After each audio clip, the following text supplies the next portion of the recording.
Good morning. Okay, so as I mentioned yesterday, last night it was a rough run. I was in a lot of pain by the time I got done digging this hole, and I wasn't too happy. But this is kind of like that was my day yesterday. Pretty much trying to fix that. But I ran last night even though I didn't want to, and I'm out here this morning getting ready to rock and roll. So I believe, if I'm counting correctly, and I'll have to confirm that, so you'll get that on the final video, but I believe today is day 30. 30 days ago we made this happen. 30 days ago we started this challenge, and I'm excited. I am 30 days down, man. 365 days, no days off under any circumstances. That's the commitment. And we're off for today's run. We'll see you guys in a little bit. I'm back. All right. I believe today is day 30. I'll have to confirm that. But I believe today is day 30. 30 days ago I started this challenge, and 30 days ago I decided that I was going to run every single day without taking any days off. When I first started this challenge, I was 270 pounds.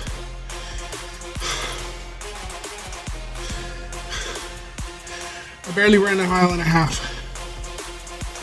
I mean, I'm talking barely. I mean, I was dying at a mile and a half. I thought I was gonna have to crawl the last 20 feet of that mile. Okay? I wasn't running very fast. I think my average pace was about 13 and a half, 14-minute miles. And, it was what it was. Okay? But today we're at day 30. And not only have I seen a reduction in my size, my clothes are fitting looser, but I'm also pushing through some serious obstacles. I talked about it on the last video. Yesterday, I spent the day, or the large part of the second half of the day, working my way through a trench and fixing a water pipe that busted in my front yard. So I was out there in the weather that was over 100 degrees. I think it was 106 yesterday. The sun was beating down on me. And I was either laying on the floor with my hands inside of a hole trying to figure out how to fix this pipe, or shoveling dirt and mud and slush. And this mud that I'm talking about was like a clay. It stuck to the shovel like glue. I had to sit there and pry it off the shovel to be able to get another scoop out. So it was definitely a daunting task. It was hard. I was dehydrated. About 3 hours into that job, I got a headache that was killing me, and I worked through that headache. I needed to get water running to my house. And I could have very easily just called it a day when I was done. Went home, took a shower, went in the house, took a shower, and just lay down and lick my wounds, as they say. But I chose not to. I went and I ran. I think it was 9 p.m. or a little after 9 p.m. when I got done with my run. And this morning, my legs were really sore. My back, from the base of my spine, from the base of my head, all the way down to the sacrum, to the very bottom part of my spine. My spine hurts. I'm not doing physical labor every day. So, the idea of sitting there with the shovel and shoveling 4 feet of dirt out of a hole, it's not something that I do on a daily basis, so my body's not conditioned to do that. So I was in a lot of pain this morning. I am in a lot of pain right now. And it could have been very easy for me to simply say, you know what? It's cool. I'll just run tonight. I almost did. But again, I didn't. I got up, I put on my running shoes, and I went for my run. I'm happy to say that my first mile, I ran at 11.75. So, quite a bit faster than normal. I only ran 1.64 miles, so I didn't quite make the 2-mile run this morning. Part of it is time, because I sat there and lollygagged trying to decide whether I was going to go or not. It got late and I got things to do. But I didn't want to let you down. So I put in 100%. I went out there because I knew I was going to be running a little bit less. I pushed myself to run a little faster. And I think my average, because the second half, the last half of a mile, I ran a little slightly slower. The average was 12.08, excuse me, was my pace. That was the average pace of my run today. Still a little bit faster than what I've been doing, because I was trying to work harder since I was going to work for less time. You don't have to track your runs the way that I track mine. You don't have to push yourself to work harder because you're walking a little bit less today. You don't have to add any additional distance to your walk or your run, or add more push-ups every month to your workout, or do anything like that. That's just what I want to do for myself. You don't even have to take on a physical challenge. You don't have to take on any challenge. But on last night's video, I mentioned that the reason why I pushed myself to go running, even though I was in pain and I didn't want to do anything, and all I wanted to do was just to lay in bed and cry. Not literally, but whine maybe a little bit. I went and I ran and I mentioned on my video that I did it because of you. I did it because if I didn't go running last night, I felt like I was letting you down. Because I started creating this video diary so that it would document the fact that I'm an everyday guy doing something. You know, Goggin talks about being common amongst the uncommon. And you know, when I read Goggin's book or when I listen to his podcast, I mean, I just want you guys to understand that I'm not an eighth, a 16th. I'm not even a 16th of what that guy is. I am literally an everyday guy. You know, I work in front of a laptop all day. I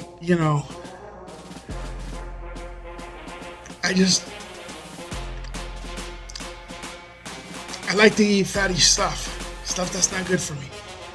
You know, I love Chinese food. I like Italian food. I love Mexican food. Although I love it when I cook, I don't necessarily like to eat at home. So I'm just an average person who behaves like an average person who does average person stuff. Okay? I love burgers. You know, I do. One of my favorite things to eat are grilled cheese sandwiches with, you know, turkey and tomato. Yeah, one of my favorite things to eat. I'm a chocoholic. I can't be around it. If I see chocolate, I'm eating chocolate. I have a weakness for ice cream. I don't care if it comes in a box or if I go to 31 flavors. I love ice cream. I don't necessarily like drinking water. I like Coke. I drink Coke. That's my thing.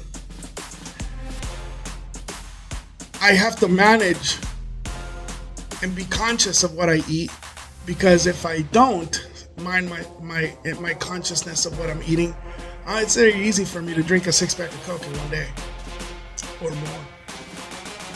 So I make it a point to only have soda when I eat dinner, because that way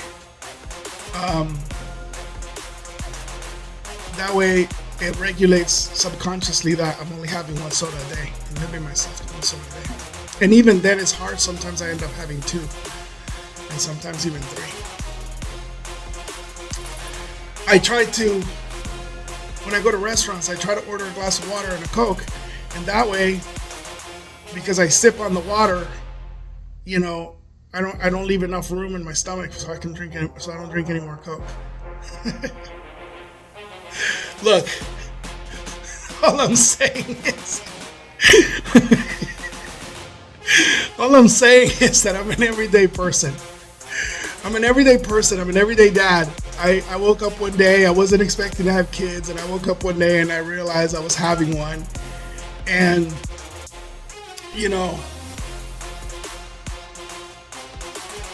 as I stepped into the role of being a father, I realized that I needed to do something. I needed to make changes. I needed to make sure that even though I stepped into that role a little late in the game, I needed to make sure that I was healthy enough and that I was around long enough to make sure that my kid had the support that she needed. She had somebody that would guide her, that would push her, that would teach her about motivation, that would teach her about self-discipline, that would teach her about all these things that I lack. You know, I say this to my kids, you know, from time to time. I say this to people around me. I've had a pretty awesome life. I'm not worldly. I haven't traveled to every corner of the world. But I have traveled and I have seen things that a lot of people probably won't see. And I have done things that probably a lot of people may not be able to do or may not get a chance to do. Just the other day, I ran into a couple and they asked me if I had ever been to Stingray City. And I said, oh my God, it's one of my favorite places in the world. It's off the coast of Grand Cayman. And it's this little sandbar area where it's out in the middle of the ocean, but the average depth is only like maybe 15 feet. And there is millions of stingrays there. And you can swim with them and you can feed them. And I've been there. I know what it's like to have the stingray suck the little squid out of your hand. It's pretty crazy. And I know, you know, what it's like to look out of your window of your hotel in Victoria and see the regattas happening. The Canadian regatta taking place.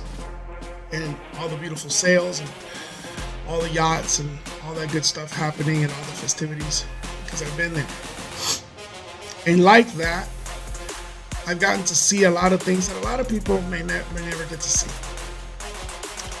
You know, I know what it's like to wake up in the morning and catch a couple of waves in Kihei Beach in Maui. I know what it's like to swim with the school of dolphins because you just happened to run into them when you were out there swimming in the ocean or when you were out there surfing off the coast of California. Or Maui, for that matter.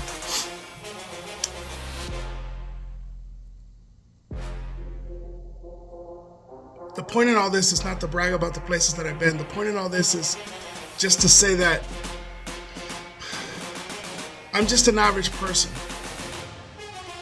And who was living a pretty good life. And then one day, my life changed because I stepped into the role of being a dad. And although that demands a whole different level of commitment from me, I am committed to be the best dad that I can be.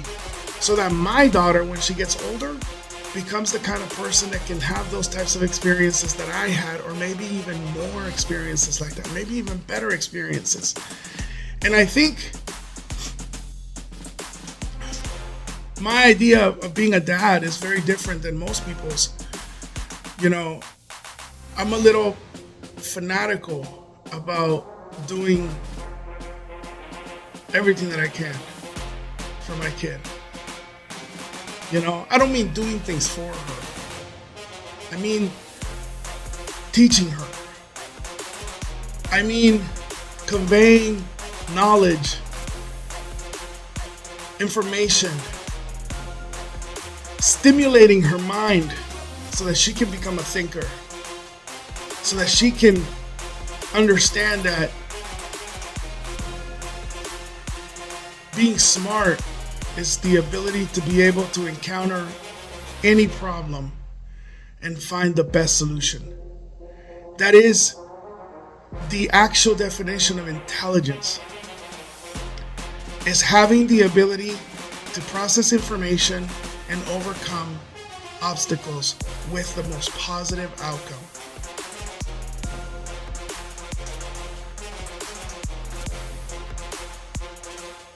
Growing and learning, because the world is constantly changing, is an absolute must. The minute you stop learning and the minute you stop growing, you begin dying. You are on your way to becoming obsolete. And I'll explain why. For example, let's look at technology for a second. If you're not evolving with technology, if you're not learning how to use your iPhone, if you're not learning how to use your computer, if you're not learning what new applications are out there, if you're not learning how to use them, if you're just simply saying, yeah, I'm not a very technological person, I don't get technology, I just want, an old phone. Technology doesn't stop for you. It keeps evolving, it keeps going, right? And so what happens is eventually you find yourself in a world where you're not able to function because everything around you is moving so much faster. Because you don't know how to send an email. When you need to do something, you have to write a letter. And for something that takes 30 seconds to get a response, it takes you 30 days. 7 days for the letter to get there. It gets processed through the mail processing it, whatever the company sent it to. Finally, it reaches the person it's supposed to reach. That person realizes you don't have an email. They don't know how to write letters anymore because all they do is write emails. So they have to go find somebody that can relate so that they're able to type up a letter for you and put it in an envelope and put a stamp. And then they send it out, and then another 7 days to get back. So 21, 30 days, you get your response. The world doesn't move that fast anymore. It moves a million times faster. This is just an extreme example of what I'm trying to explain, is that if we stop growing, we start becoming obsolete. I teach this to my daughter every day. I try to instill in her the thirst for knowledge. And just like that lesson, I want to be here so that I can keep teaching her lessons, because remember, I'm the boat ahead of my fleet. It is my responsibility to break my sails so that my fleet can have a better experience of this. That's what leaders do. I'm not leading a platoon in the army. I'm not leading a Fortune 500 corporation. I'm just leading my family. I'm leading my kid. Because I'm just an everyday guy. But my daughter sees me get up every morning and she sees me running. And then she sees me and I'm exhausted because I've been digging a trench in the front yard. And then she sees me put on my running shoes and she'll ask, Daddy, why are you running? You're tired. And I say, because this is discipline, sweetie. When you set your mind to do something, you just have to make yourself do it. That is called tenacity and discipline, and it is one of the key elements to succeed in anything in life. When you go to college, there's going to be days when you're going to be tired, when you're not going to want to do your homework that night because you're exhausted. But tenacity and discipline is what you're going to have to find so that you can do good in school. Sometimes you're going to get up in the morning and you're going to go to a job that you're not going to want to do because you're tired, because something happened the night before, maybe you didn't get enough sleep. It would have been easy for you to call in sick, but because you have tenacity and discipline, you're going to show up, you're going to do the job. And the people around you, they're going to notice that. They're not going to understand. They're going to think you're crazy. They're going to say things like, you're killing yourself. They're going to say things like, why are you doing all this?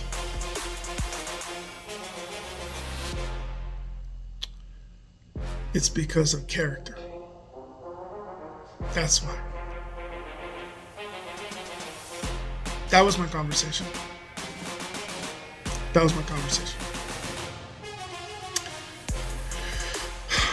Because nobody takes time to teach anymore.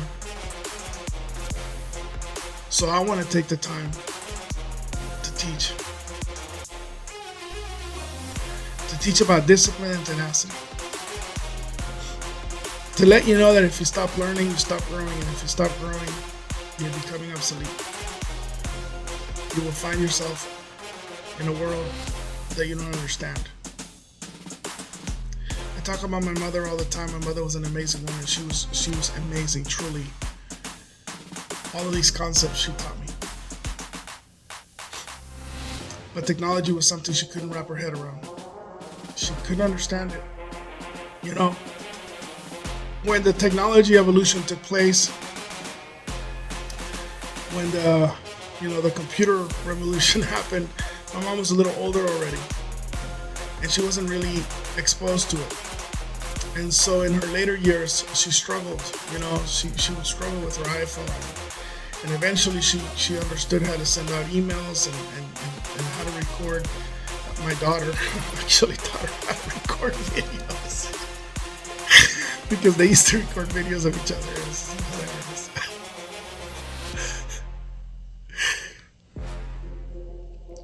Anyway, it was challenging for her to learn technology. And the world just changed too fast for her towards the end. So not only do I want to be around, I want to be able to keep up with the world. I'll leave those thoughts for you to ponder. Day 30's down, 365 days, no breaks. And even though I'm really sore and tired, I'm really happy that I'm here telling you that I didn't reset the clock. I'm really happy that I'm here telling you that I'm an everyday guy doing something.